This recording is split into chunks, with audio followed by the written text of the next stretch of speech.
Hey, thank you for joining this episode of The Local Loop. The Local Loop is an online conversation with community leaders as they work through the difficulties of navigating the COVID-19 pandemic. We also want to use this time to help keep you in the loop as to what's going on and what resources available. So each episode, myself and Bryan Moss, the lead pastor of Oak Ridge, host local community and business leaders to see how they're navigating through this time and what you need to know. And today we're excited to have Chris Adams with the House of Delegates for the state of Maryland. Chris, thank you so much for taking some time to join us. Actually, thank you very much for the opportunity to do that. This is only my second Zoom meeting, so I'm still sort of new at this. I'm much more familiar with getting in front of groups and talking, but obviously we can't do that right now, can we? No, we can't. This is somewhat our new normal now, it seems like, but hopefully that's going to be changing soon. Hey, Chris, for our viewers, tell us a little bit about yourself, if you would, and your role as a delegate. Many people don't know what the role of a delegate is, so let us know a little bit about you and what your role is. Sure. Well, first off, I'm a fifth generation Eastern Shoreman, third generation small business owner. My wife's a public school teacher, 3 kids, all 3, and actually 2 in college. My third one graduated this week from Salisbury University. So Nice. Things are moving fast in my family life, if you can imagine that at this time. So as a delegate in the Maryland General Assembly, we are the elected officials closest to the people. There are senators and then delegates. So in my district, there are 3 delegates, 1 senator, Johnny Mounts and Cherie Sample Hughes are co-delegates in the same district. And it is interesting, Bryan, when I was door knocking in 2014, I introduced myself running for the House of Delegates, and people would often say, well, what's a delegate? And I would just, the simple answer is a representative for the people. We're the people's chamber. If you go back in history and see how Maryland has been around, we have one of the oldest state houses. In fact, I think we might have the oldest state house in the nation in full operation still, but it's wonderful work. We work very closely with our Senator Addie Eckhart, so we're a team. We don't always agree on things, but we, at the end of the day, are here to work to help constituent issues. I got involved in politics because our state sort of targeted our business and went after us in a way that was almost unconstitutional. We, fought back in my business life, not through the courts, but rather through the legislature that met my delegates at the time. And state senator, we went to Annapolis and testified in committee, went through the process of doing law change law, saved not only my business from this particular action from the Maryland State Department of Labor at the time under a different administration. And now I got upset, decided to run off that experience, and I'm in my second term. It's been an exciting ride for what it is, representing people. I try to remind myself that the job is to reflect values and of the district and all citizens that I represent. So again, thank you for the opportunity to be here this morning. Well, thank you, Chris, for joining us. And I, just as a personal plug, I had an issue arise on our property and had questions and got a hold of you, and you were incredibly responsive to the point that within the same day you came out to my property and we talked over some of the issues and some of the options available. And I just want to say thank you for what you do. And definitely, if a delegate is closest to the people, I would say you absolutely embody that. So thanks for what you do. Hey, we want to take a moment and talk about this, the COVID-19 and some of the reopening issues. I know that recently, as recent as last week, you wrote Governor Hogan about the lifting of the stay-at-home order, and which he did. Well, some would argue maybe, sort of, kind of. Tell us kind of what you think about what was important for Maryland and businesses and kind of that lifting of that order and your thoughts on that. In my letter, and it was one of the longer letters I write, I try to write short business letters, but I wanted to share with the governor my memory of while we were still in session. And the Republican House caucus went into executive session at the time. It's now known what we did, but there was discussion as to what was going to happen, how the state was going to respond to this. And our Secretary of Health, Bobby Neal came in and laid out, here's what has to happen at the same time that Italy was going through its, frankly, catastrophic situation with the healthcare system. So the goal at the time was to stabilize the healthcare system, think locally, PRMC, AGH, of course, Easton Shore Health System, making sure that in the eventuality that the transmission of the virus became significant, that our health system would not get overrun. And my first paragraph in that letter was to sort of say to the governor, I remember why we shut the state down when we did, what was the rationale being shared with us, and we did that. Now, moving forward, it appears that we've reached this plateau, where we have more people getting healthy from the virus than are getting sick with the virus. At the same time, this has been going on for a handful of weeks, almost 2 months now, from my estimation. And many businesses are going to struggle to reopen. Some are already closed permanently. And asking the governor to reopen the state, the mission that was established at the outset was a limited time frame, and that we wanted to resolve this. So we never had the health system saying to people, look, even though you're sick, we can't give you the services that you need to stay healthy. So I think we've achieved that. And now we're asking that the state reopen. So the governor last week, I wrote the letter last Monday, it was Wednesday, he had the press conference. Many people were appealing to the governor to reopen the state, to move quickly back to a standard operating condition for both businesses and citizens. And he kind of struck the middle ground, if you will, that has not gone over well with a lot of people. At the same time, when I wrote the letter, I shared it with my mailing list, and I got probably 6 or 7 citizens that disagreed with my letter, meaning that they wanted to stay closed unless there was this vaccination, some reasonable assurance that they can go out into the public and be healthy. And of course, I don't think we can ever give that kind of assurance.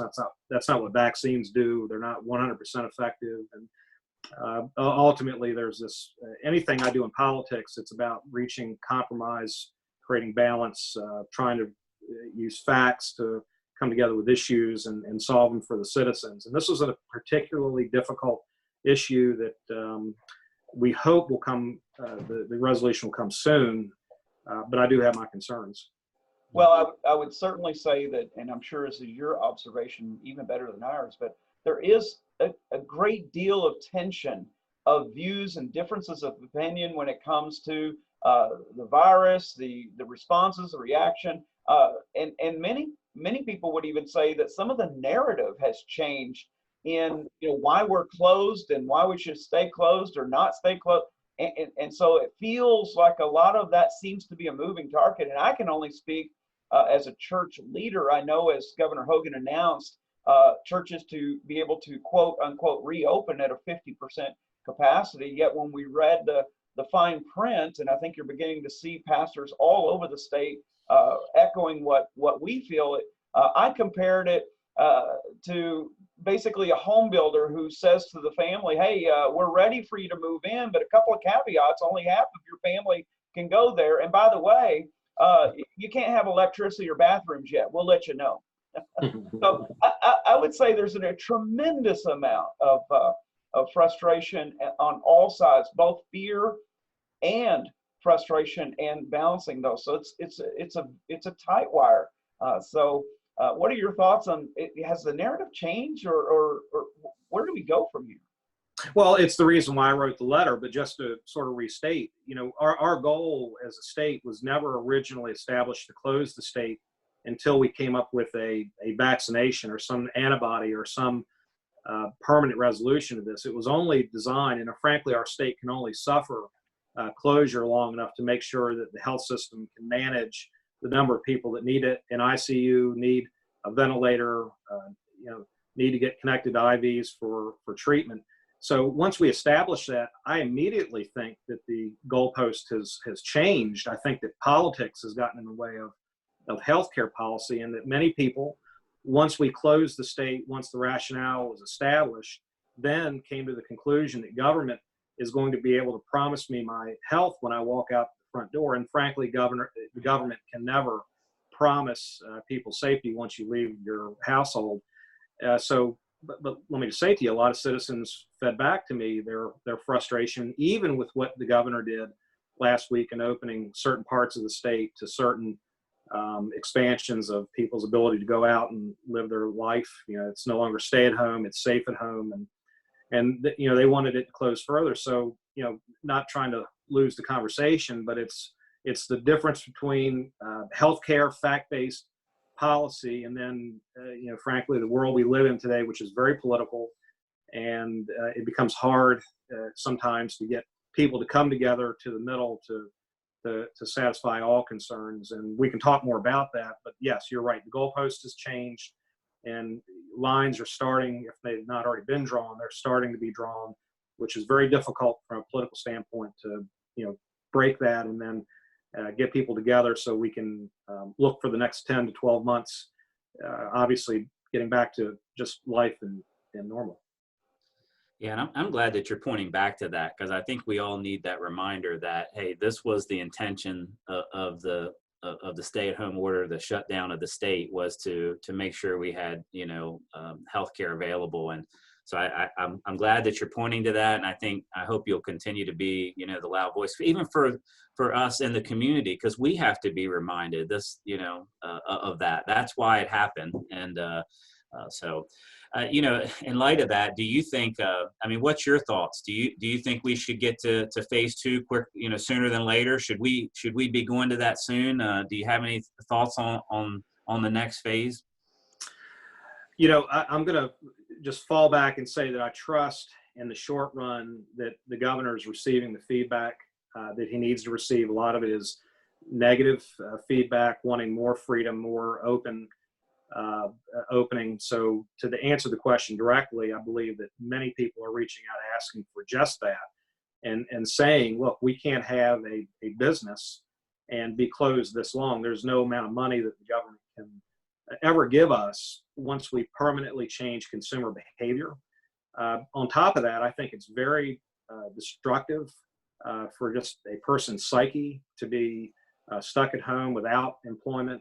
People do work that's worth doing. It is about income. It is about wages, but it's also a quality of life and opportunity to do things that make a difference, whether it's for the customer they're doing business with, or for the employer, or just intrinsically being able to be productive in their days. So I think in the long run, if we don't get this solved, we're going to have some serious problems moving forward. Certainly, the faith community that you represent will see that firsthand. People reaching out for answers when government can't deliver those answers.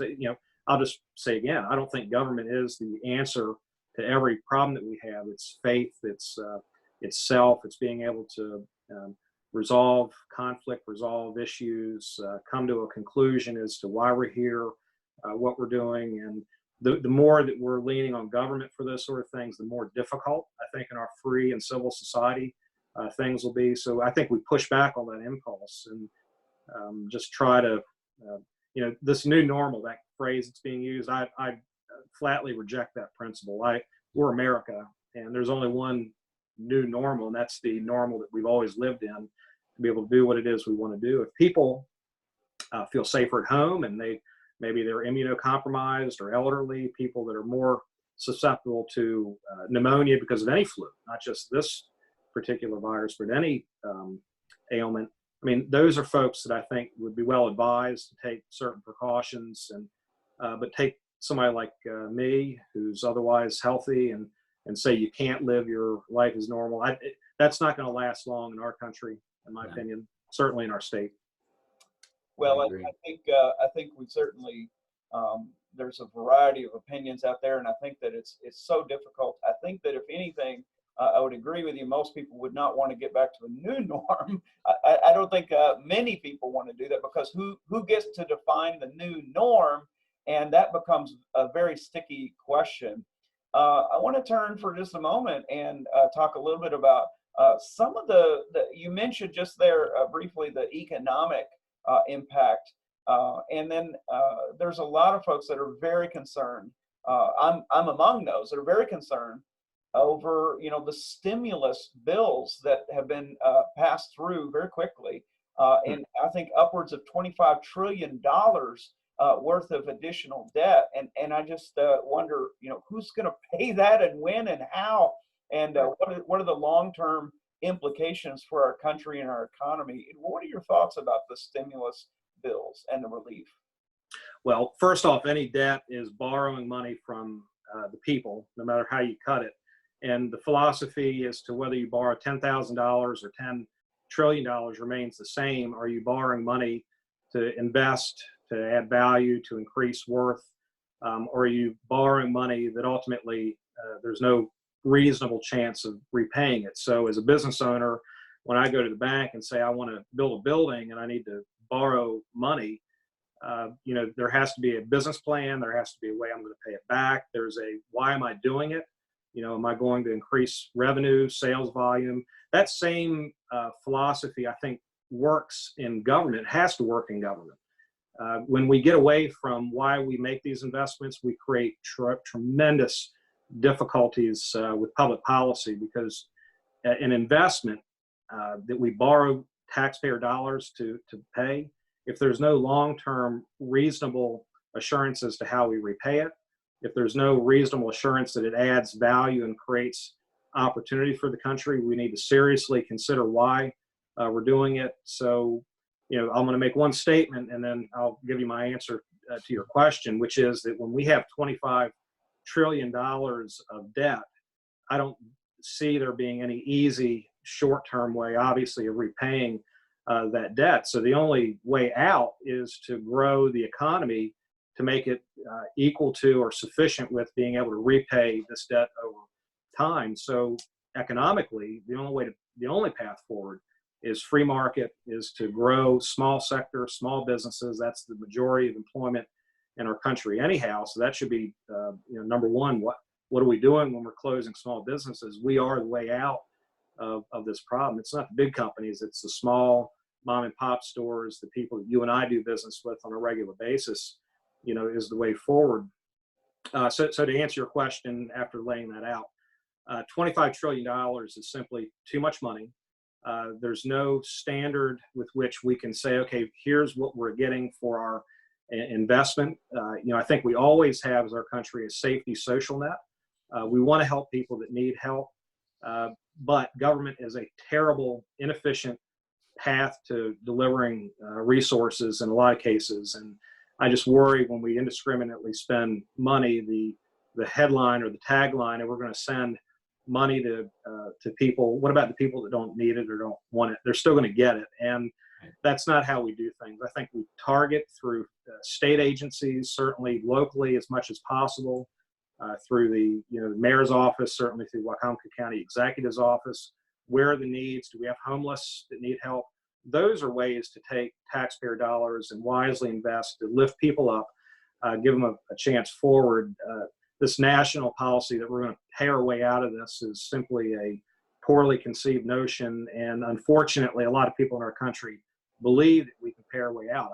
I'm not one of those. I believe ultimately it's going to be sooner, rather than later. The business community needs to go back to normal.